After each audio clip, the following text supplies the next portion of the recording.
The music swelled. The doors opened. Every head turned toward me.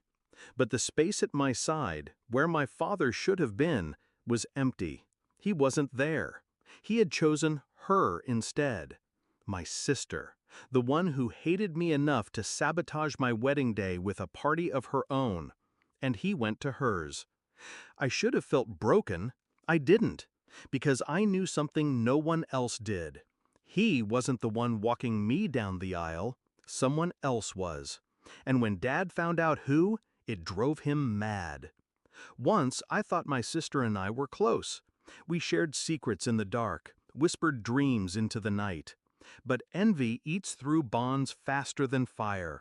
She always needed to be first.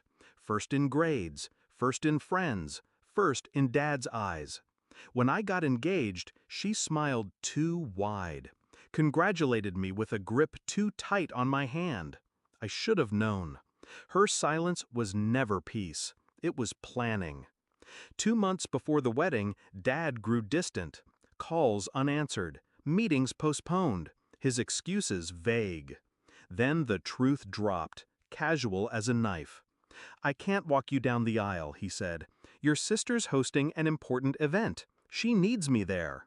A party, a petty celebration timed for the same day, and he chose her. I remember the pause after he spoke. He expected me to cry, to beg, to shatter, but all I did was nod. Because the second he betrayed me, I shifted. I stopped being his daughter. I became the architect of his reckoning. I didn't fight for his attention. I didn't plead for his presence. I planned. Quietly. Precisely. First, I invited someone no one expected. The man my father despised most. The man he once betrayed. The man who had raised me in every way he hadn't. Uncle James. Not by blood, but by loyalty. He was there when Dad wasn't. He was steady where Dad faltered. He was everything a father should be. Second, I made sure Dad would find out. A single text, timed perfectly, delivered during my vows. A photo. James at my side, my hand in his, walking me down the aisle with pride my father never carried. The wedding day came. I wore white, but underneath it, my heart was steel. The music began. I stepped forward, and James took my arm. The guests rose. Whispers rippled through the room. Some gasped, some smiled. But all eyes saw the truth. I wasn't abandoned. I was chosen. James walked steady, his grip firm, his presence undeniable. Every step with him was a declaration, "I don't need you, Dad. I never did."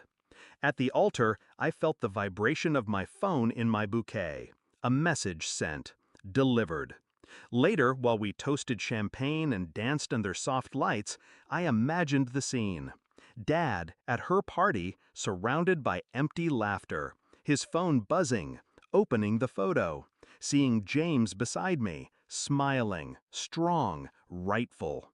I pictured his face twisting, rage colliding with regret, his control cracking in front of her, the golden child who thought she'd won.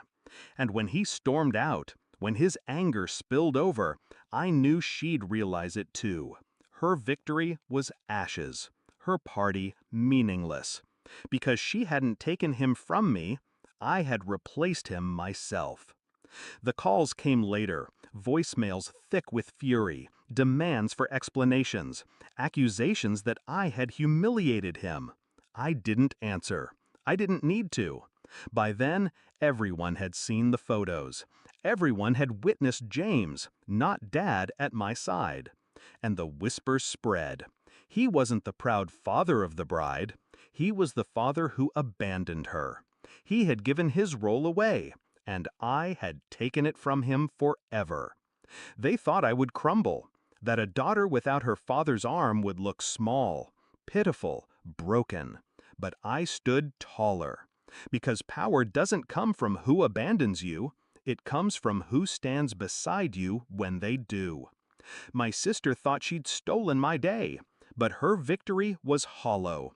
because while she clung to his shadow, I walked with the man who deserved the title all along. And Dad, he's still seething, still pacing the ruins of his pride. Because in the end, I didn't just lose a father, he lost a daughter. And that loss, I know, will haunt him far longer than any wedding vow.